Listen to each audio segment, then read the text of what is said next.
Hoje nós estamos na penúltima lição do livro de Isaías. Nós estamos no capítulo 65. E ontem eu estava preparando essa aula e eu falei assim, gente, mas como é que pode, né? Já está acabando, já o livro inteiro de Isaías. Faz tempo que a gente começou e agora nós chegamos no penúltimo. Domingo que vem, se Deus permitir, nós vamos fazer a última lição, capítulo 66 todo também. Então hoje nós temos dois títulos. O primeiro título nosso, nós vamos ler Isaías 65, do 1 até o 16, que ele se chama Arrependimento pelos Pecados. E depois nós vamos ler do 17 até o 25, as características do reino. Primeiro nós vamos lá para Isaías 65, do 1 até o 16. Eu vou ler o primeiro versículo. A palavra de Deus diz assim: fui buscado pelos que não perguntavam por mim. Fui achado por aqueles que não me buscavam. A um povo que não se chama pelo meu nome, eu disse: eis-me aqui, eis-me aqui. Amém. A gente vê aqui, né, a indignação de Deus com o povo dele. O que acontece, né? Um povo arrogante, um povo rebelde, um povo idólatra, né, que se prostitui espiritualmente. E nós vemos que há uma arrogância do povo em dizer que, né, eles estão certos e Deus está errado. E no comecinho aqui é onde entra a vida do gentio no meio do povo de Deus. O primeiro versículo ele fala: fui buscado pelos que não perguntavam por mim. Então, um povo que não era povo, um povo que não se chamava pelo meu nome, eu disse: eis-me aqui.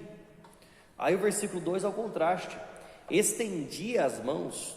Todo dia um povo rebelde, que anda por caminho que não é bom, segundo os seus próprios pensamentos. Então o versículo 1 e 2, né, o versículo 1 se refere aos gentios buscando a Deus, ao passo que no versículo 2 reitera a disposição divina de receber Israel, né? Estendi as mãos. E vamos abrir lá em Romanos 10, 20 e 21.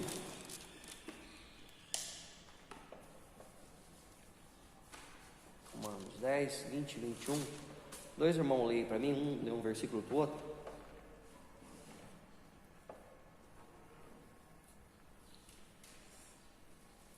Quem achou pode ler o 20. E Isaías ousadamente diz: fui achado pelos que me não buscavam, fui manifestado aos que por mim não perguntavam. Mas contra Israel diz: todo dia estendi as minhas mãos a um povo rebelde e contradizente. Então, o apóstolo Paulo utiliza as mesmas palavras para poder repreender o povo também, falando dessa rejeição de Israel. E é onde que o gentio tem a oportunidade de se achegar a Deus, né? É onde que nós entramos, é nesse versículo aqui. Isaías já estava falando de algo que aconteceria bem depois, né? Se naquela época o povo de fora já começou a buscar a Deus, muito mais quando Jesus voltou, quando Jesus veio, né, na sua primeira encarnação aqui na terra, quando ele veio e de fato abriu essa porta do reino dos céus para todo aquele que quer receber ele como Senhor. O povo de versículo 21, versículo 3, desculpa. O povo de contínuo me irrita abertamente, sacrificando em jardins, queimando incenso sobre altares de tijolos. Então, o povo de Israel, como nós vimos no versículo 2, primeiramente ele é acusado de idolatria, queimando em jardins, ó, vai vendo, sacrificando em jardins, queimando incenso sobre altares de tijolos. Isso aqui é para idolatria, não é para Deus. Que mora entre as sepulturas e passa as noites em lugares misteriosos. Isso aqui, meus irmãos, é espiritismo. Isso aqui é falar com o morto, é necromancia. mora entre as sepulturas e passa a noite em lugares misteriosos, né? Vai lá no cemitério para poder falar com o morto, para poder falar com o espírito de não sei quem. Isso aí é o que se pratica hoje, que é conhecido como espiritismo, né? Essa religião, esse tipo de coisa, já tinha nessa época aí, né? Olha só quantos anos, pode dizer que bem antes disso aqui já tinha já, né? Porque Saul mesmo foi consultar uma necromância, né? O rei de Israel foi consultar uma necromante para poder falar com quem? Com Samuel. Com o espírito de Samuel. E diz que falou com ele, né? Deve ser um espírito dos quinto dos infernos que falou com o rei Saul naquele momento. Diz que era. Para o diabo imitar a Samuel, o que ele falava, o modo que ele pensava, não é nada difícil, nada. Quando a mãe do Joaquim levou a Rita, uma espírita chamada Sadermília, disse que ela veio aos trabalhos, tadinha da minha sogra, e já era crente, mas não tinha ensinamento de Não tinha. E ela disse que a mulher falou assim, essa moça aqui, ela está com o espírito do pai dela. Eu chamei, ele veio e falou que está nela, é o espírito do pai dela. O pai dela foi, você sabe como é que foi, né? Sei. O pai do Joaquim. Sei. Então, ela falou isso. Então, é terrível essa seita e esse negócio. Isso aí é uma obra do diabo e as pessoas abraçam com os dois braços, né? Então, meus irmãos, o povo de Israel estava sendo acusado por Deus de fazer esse tipo de coisa, de falar com o morto. E isso aí é inaceitável diante de Deus, né? A gente fala que não é para tocar nos outros. Não é nem para chegar perto. E passa em noites em lugares misteriosos, come carne de porco. O povo de Israel, pela lei, sempre foi proibido de comer carne de porco, né? Pela lei, não, eles não comem realmente, né? E aqui eles estavam sendo acusados por Deus de se alimentar de carne de porco, né? Eles vivem pela lei. Isso aqui para nós não tem nada a ver, meus irmãos. E tanto que Cristo trouxe. Você disse que o que come não contamina o homem. Não contamina. Contamina é o quê? Exatamente, o que sai da boca, né?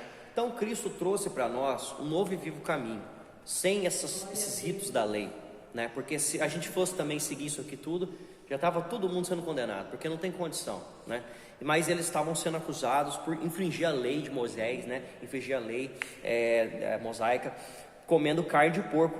E tem no seu prato um ensopado de carne abominável. Também deve ser algum tipo. Volta. Deve ser algum tipo de chudiço, alguma coisa assim, né? De comer comida proibida de porco. No versículo Levíticos 11, 7. Alguém abre para mim Levíticos 11, 7?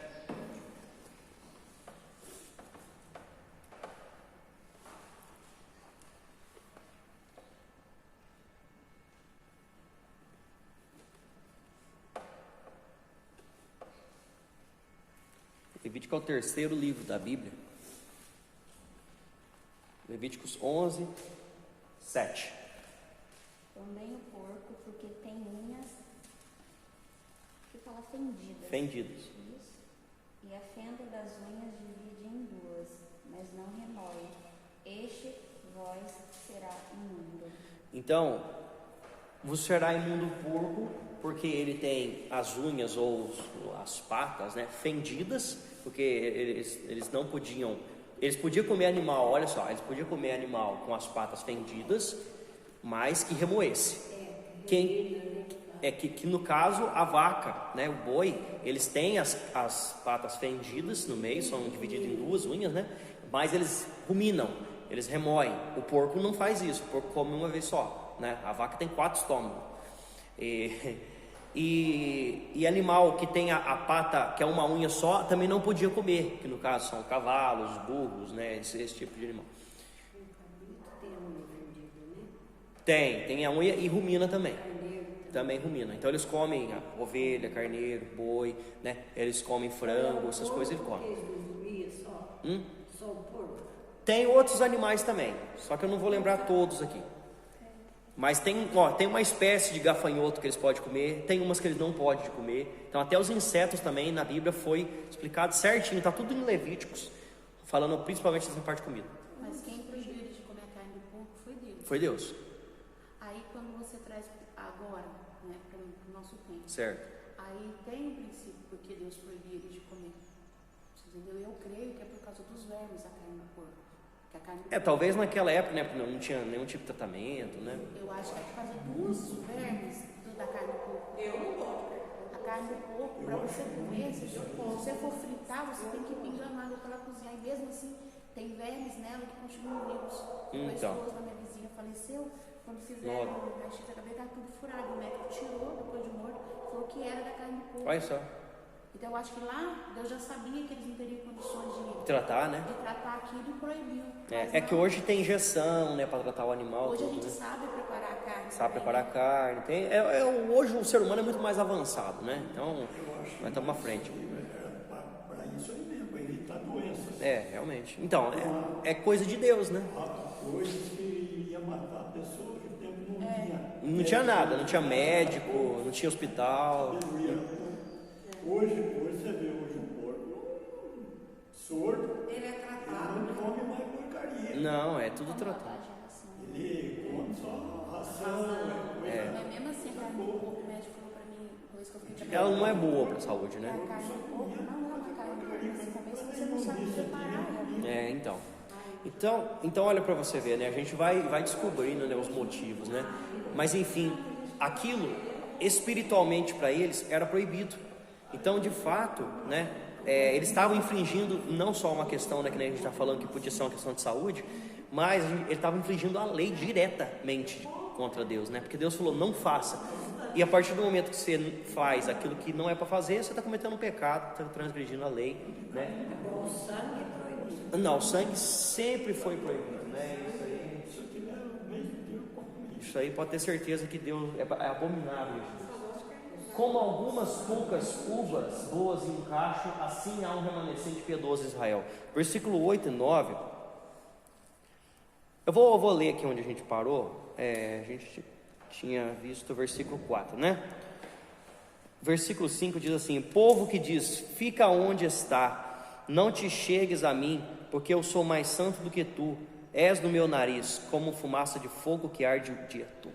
Olha só, aqui são duas frases, uma frase do povo de Deus e outra frase de Deus falando. Então, a primeira parte aqui ele fala, um povo que diz, fica onde estás, não te chegues a mim, porque sou mais santo do que tu. O povo de Israel está falando, que eu falei, a questão da arrogância, né? E Deus responde assim: és no meu nariz como fumaça de fogo que arde o dia todo. Eis que está escrito diante de mim, e não me calarei, mas eu pagarei, vingar-me-ei totalmente das vossas iniquidades e juntamente das iniquidades dos vossos pais, diz o Senhor, os quais queimaram incenso nos montes e me afrontaram nos outeiros. Então, buscava a Deus nos montes e nos altos que eles faziam, né? Eles serviam a idolatria. Então ele fala, eu vou me vingar não só dos seus pecados, mas também dos pecados dos seus pais, por toda aquela idolatria que fizeram contra mim. Pelo que eu vos mediarei totalmente a pagar devida às suas obras antigas. Então eles iam pagar até pelos pecados antigos, que nem eram deles. Então no versículo 8 e 9 diz assim: assim diz o Senhor, como quando se acha vinho num cacho de uvas, dizem, não o desperdices, pois há bênção nele. Assim farei por amor dos meus servos e não destruirei a todos. Deus poderia ter mandado a Babilônia invadir a terra de Israel ali, Jerusalém, né, a terra de Judá, e acabar com tudo. O reino assírio já tinha invadido o reino do norte, tinha levado a maior parte deles cativos. Eles estavam bons gatos pingados ali no meio, né?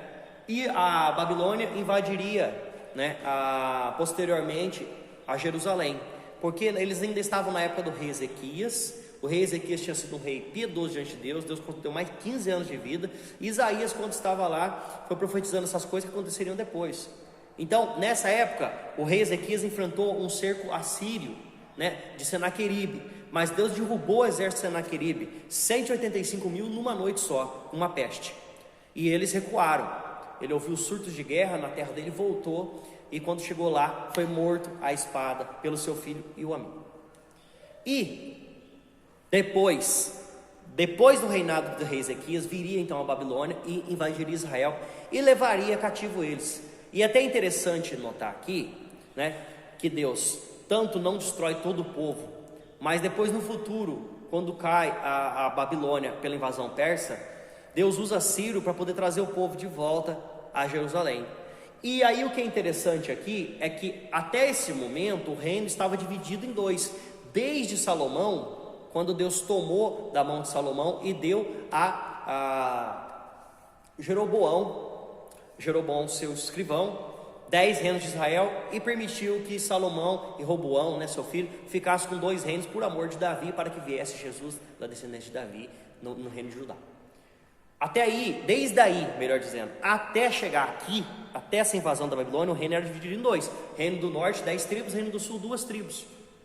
Quando eles voltaram da Babilônia, já não tinha mais isso. Aí passou a ser uma nação só. É até interessante notar, porque às vezes a gente não sabe onde que foi que separou e onde foi que começou, né, de novo um reino só. E é exatamente aqui, quando eles voltam da Babilônia, 70 anos de cativeiro, eles voltam para a terra de Jerusalém e ali se estabelece um reino só. Depois veio aí os romanos, né, que aí a gente é onde entra na questão do Novo Testamento. É a partir desse momento aí. Só que isso aqui que eu estou falando não é de um ano para o outro, não. Isso aqui foi muitos anos, né? Foi aqui de Isaías até chegar em Jesus, foi 700 anos, né? 700, 750. Então, até chegar essa época aqui, foi um bom tempo, né? E teve um tempo que Deus se calou diante de Jerusalém e Israel. E o povo de Israel, por causa dessas poucas uvas, né, que serviam a Deus, desses poucos homens que eram tementes a Deus, porque nem todo Israel era, né, idólatra, nem todo infringia a lei, nem todo era desobediente, mas tinham poucas pessoas que Deus guardou para trazer de volta lá do cativeiro babilônico, senão ele acabaria com tudo ali mesmo. Mas Deus tem que manter uma palavra dele, uma promessa dele lá do passado, para ter trazido Jesus para a gente poder ser salvo hoje, né? E eu não vou falar que Deus não é poderoso para trazer Jesus de qualquer lugar. Ele poderia ter feito o que ele quisesse, né? Ele fala, se vocês dizem que vocês são filhos de Abraão, eu vos digo que Deus pode ressuscitar das pedras descendentes de Abraão. Então Deus é poderoso para fazer o que ele bem quiser, mas ele tem uma palavra para poder manter, e por amor a essa palavra é que nós somos guardados, né? Se ele falou que as misericórdias dele se renovam cada manhã sobre nós, é por isso que nós não somos consumidos, porque você pode ter certeza que a gente já teria sido totalmente destruído se não fosse a palavra de Deus de promessa sobre cada um de nós, né? Ele tem uma palavra a velar e cumprir, e ele não mente sobre sua palavra e nem volta atrás. Então ele prometeu salvação através de Jesus, ele prometeu misericórdia para nós, ele tem as mesmas promessas de Abraão para nós hoje, né? Nós fazemos parte literalmente do povo de Deus, né? Nós somos enxertados, mas co-participantes, co-herdeiros com Cristo das mesmas promessas feitas desde o passado. Então quando a gente lê aqui falando de Israel, toma isso para a sua vida também, porque é como se você fosse, né? E você vai receber da mesma forma. E também os pecados que eles cometiam contra Deus, nós também vamos pagar por eles se nós cometermos, né? Não é diferente. Então a gente tem que velar pela palavra de Deus, porque ele vela por nós. Então, por amor a esses poucos, Deus manteve, né? Ele fala, farei sair de Jacó ou de Israel descendência, e de Judá um herdeiro. Olha só, por que ele estava mantendo esse povo vivo? Esses poucos que foram para a Babilônia, ele não destruiu todos. Porque farei sair de Israel, né, de Jacó, descendência, e de Judá, agora ele falou mais diretamente, né? E de Judá ele não fala descendência, ele fala um herdeiro que possua os meus montes, que seja rei, possua os montes. Monte de quê? Monte de Sião, de Jerusalém. Possua os meus montes, e os meus eleitos herdarão a terra. Aqui ele já está falando lá do futuro. Herdarão a terra, e os meus servos habitarão nela. Então os filhos de Deus, os servos de Deus, o povo de Deus, com esse rei que virá, né? Ele está falando aqui, herdarão a terra. Olha só como ele já está falando de Jesus aqui. Pode passar agora, né? Versículo 10 e 11. Alguém já abre para mim aí, ó. Oséias 2:15. Saron servirá de campo de pasto de ovelhas, e o vale de Acor de lugar de repouso do meu gado, para o meu povo que me buscar. A irmã achou aí? Oséias capítulo 2, versículo 15. Quem achar aí já pode tomar a frente e ler. E lhe darei as suas vinhas dali, e o vale de Acor por porta de esperança, e ali cantará como nos dias da tua mocidade, e como no dia em que subiu da terra do Egito. Eu tinha que pegar uma notinha. 2:15. O vale de Acor se chama, a tradução dele é o vale da dificuldade, localizado ao sudoeste de Jericó, onde Acã, lembra de Acã? Morreu apedrejado, está lá em Josué 7:26. Somente ao passar por dificuldades, então ele foi colocado esse nome por causa de Acã. Somente ao passar por dificuldades, Israel podia ter esperança de ser restaurada. Então, ontem no culto, o seminarista falou assim, uma coisa que eu achei interessante. Ele disse: quando você está bem, você lembra de Deus? Quando você está bem nas áreas da sua vida, você está alegre, está contente, você lembra de buscar a Deus? É essa que é a chave da questão. Muitas dificuldades vêm na nossa vida para a gente poder buscar a Deus. Porque quando você está doente, aí você lembra de Deus. Quando você está com dificuldade financeira, você lembra de Deus. Quando você está com problema, qualquer tipo de problema, aí você começa a lembrar de Deus. Então Israel precisava lembrar de Deus, precisava buscar a Deus direito, precisava parar de ser idólatra, de ser criminoso contra Deus. E aí Deus ia levar eles para um cativeiro para poder dar aquela lembrada na cabeça do povo, né? Que é onde que o homem começa a buscar a Deus de novo. Versículo 11. Mas a vós, os que me apartais, os apartais do Senhor, os que vos esqueceis do meu santo monte, e os que preparais a mesa para a deusa Fortuna, e misturais vinho para o Deus Destino. Aqui ele fala dois nomes, né? Fortuna, Destino, literalmente Gade, o Deus sírio da sorte, e Meni, o Deus do destino. Então eram coisas de assírios, coisas de cananeus, eram deuses estranhos que estavam sendo introduzidos no meio do povo de Israel, porque eles pegavam essas porcarias aí dos vizinhos deles, e aí isso aí virava idolatria e era um crime contra Deus. Pode passar?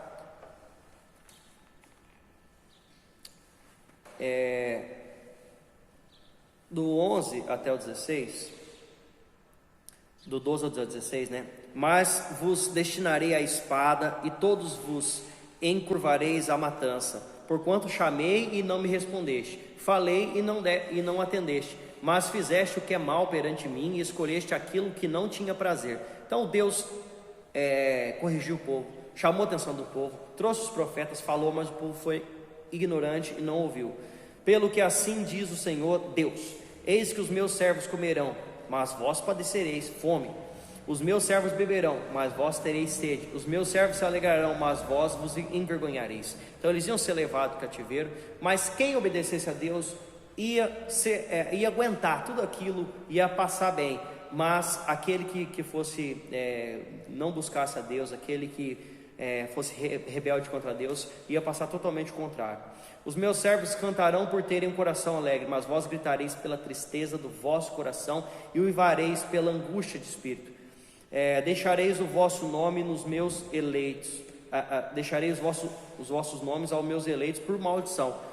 O Senhor Deus vos matará, e os seus servos chamará por outro nome, de sorte que aqueles que se abençoar na terra pelo Deus da verdade é que se abençoará, e aquele que jurar na terra pelo Deus da verdade é que jurará, porque já estão esquecidas as angústias passadas, estão escondidas dos meus olhos. Então Deus tem também uma palavra de promessa para aquele que serve a Ele, que no futuro Ele traria de volta lá da Babilônia, e também falando, né, no sentido para nós hoje. né? Que é aquele que jurar pelo Deus da verdade, ele jurará na terra. E o que abençoar pelo Deus da verdade é que será abençoado. E as angústias passadas, as vergonhas, os pecados, os crimes contra Deus já estão escondidos dos meus olhos, né? Porque Deus esquece, Deus deixa para trás o seu passado. Agora nós vamos ler o texto final, que se encontra em Isaías 65, do 17 até o 25. Pode começar lendo por aqui e os irmãos continuam.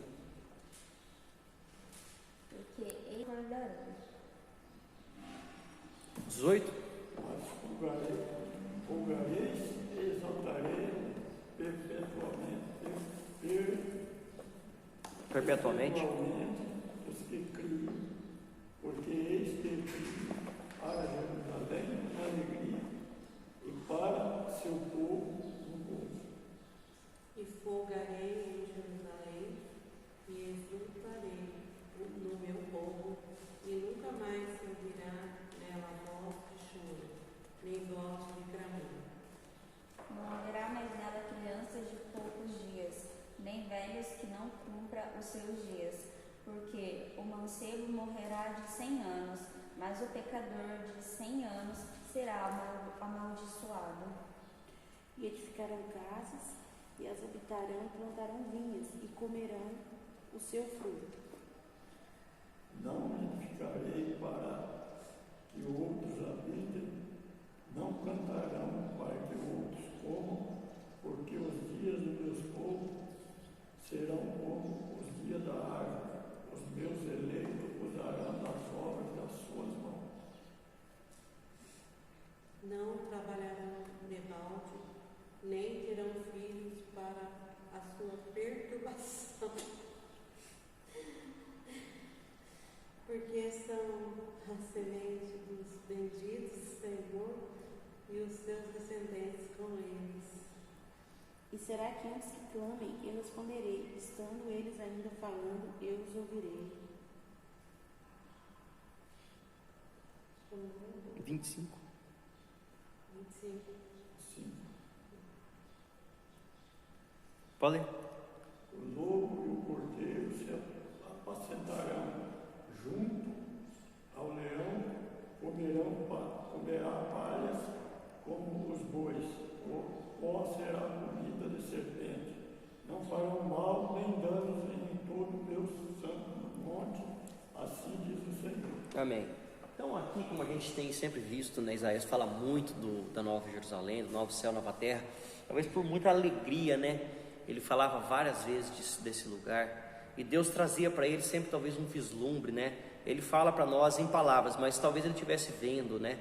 Não sei se ele teve visões sempre, ou se Deus falou com ele, mas esse lugar aqui, descrito em vários lugares da Bíblia, né? É sempre assim, novos céus e nova terra. Não haverá lembrança das coisas passadas, jamais haverá memória delas. Então é tudo novo, né? Um planeta literalmente reformado, né? Porque no Apocalipse, na grande tribulação, né, o sol perderá o seu brilho, a lua converterá em sangue, as estrelas cairão no firmamento, até os céus vai ter um abalo cósmico, né? A terra vai ser totalmente destruída, né? E Deus vai reformar esse lugar todo aqui na época do milênio, né? Então, uma descrição do reino milenar que é preliminar aos novos céus e à nova terra, como a gente viu, né? Suas características incluem a transformação de Jerusalém, que deixará de ser um peso, né? Ele fala aqui, que deixará de ser um peso e se tornará, primeiramente, alegria, né? Zacarias, vamos abrir lá, Zacarias 12, 2 e 3.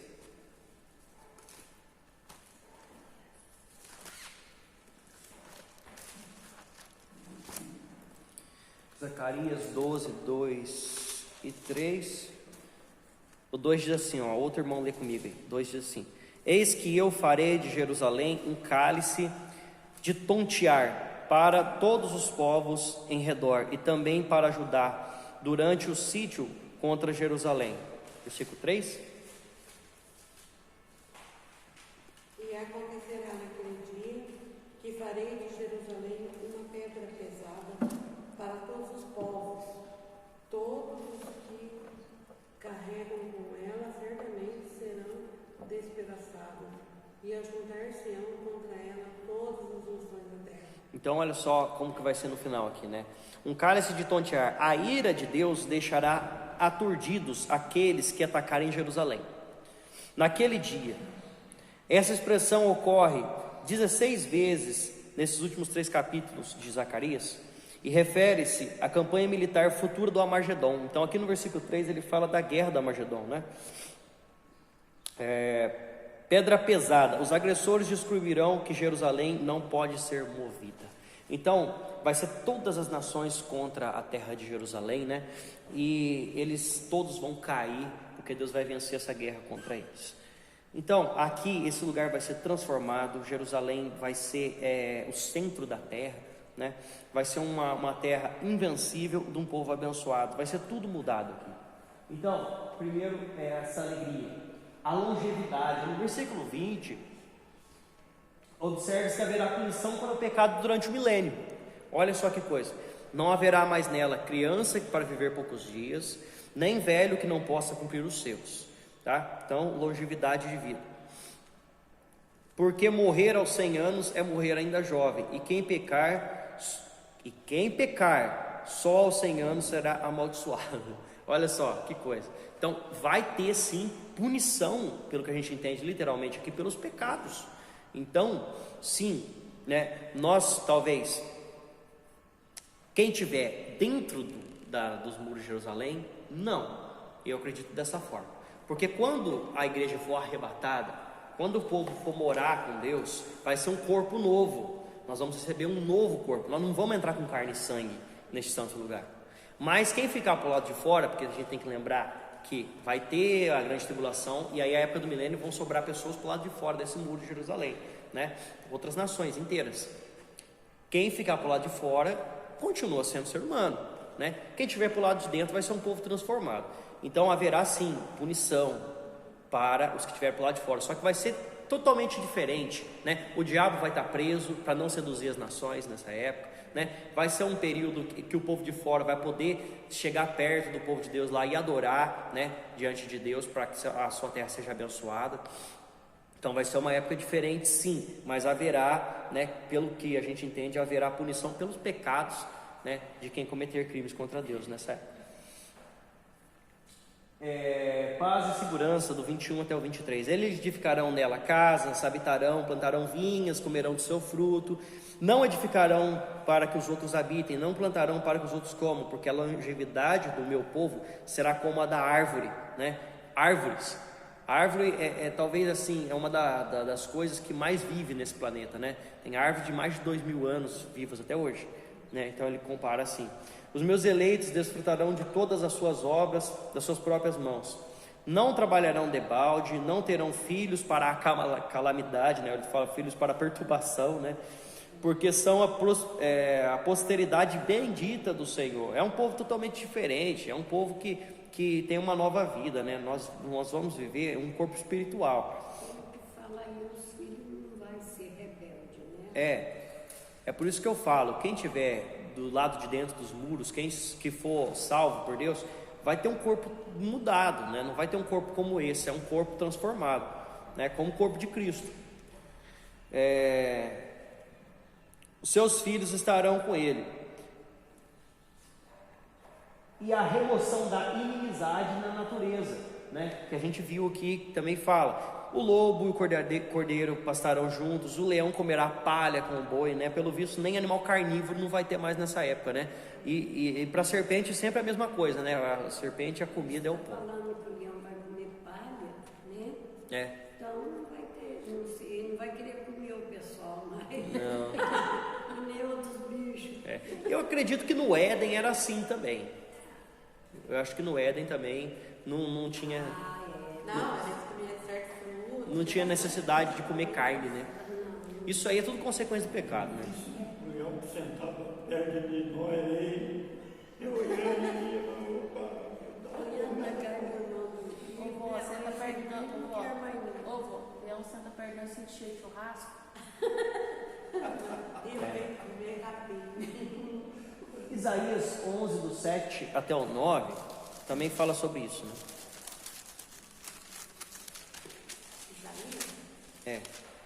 Isaías 11, do 7 até o 9. A vaca e a ursa pastarão juntas, e as suas crias juntas se deitarão, o leão comerá palha com o boi, a criança de peito brincará com a toca da áspide, a é cobra venenosa, né? Não tem maldade. Não tem maldade, não tem dano, não tem perigo, né? É segurança total. Mas pode até ser, porque você vinha atrás, passou o leopardo, bicho é carnívoro pra caramba. E o filhote de gazela, veado, sei lá como é que chama aquilo. O outro leão matou a mãe e o filhote ficou. Ele tomou conta do filhote uns par de dias. Não sei se morreu. Isso aí na natureza acontece mesmo, né? A natureza engana nós. Mostra coisa. Na natureza, Eu até brinquei quando a gente está esperando. Mas os caras que estavam seguindo, que estavam no safari lá, os caras vai firmando, né? Diz que ele ficou mais de 10, 12 dias junto com o filhote. Cuidando. O filhote não aguentou mais, morreu. Você mesmo ele levou em cima de uma árvore e largou lá. olha só. Então, na natureza, às vezes acontecem coisas do tipo, né?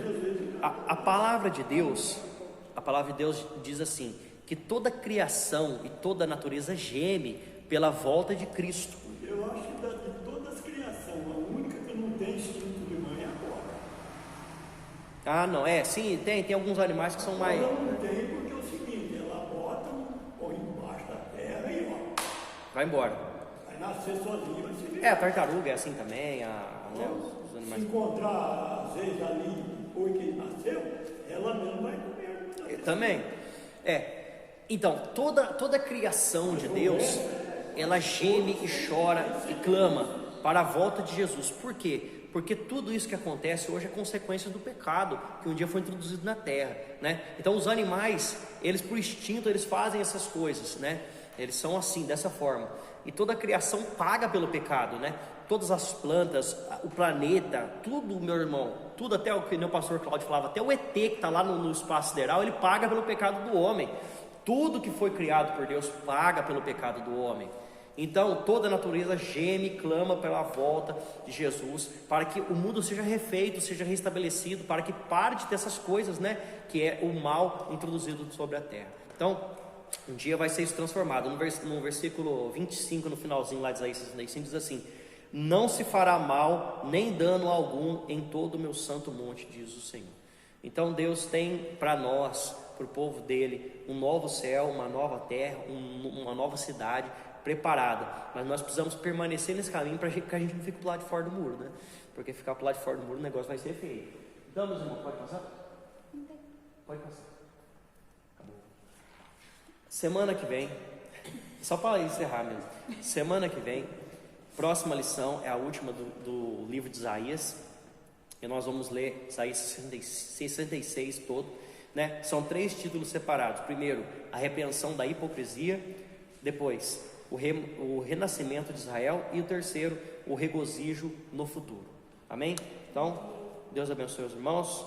Nessa manhã possamos ser abençoados para o culto à noite.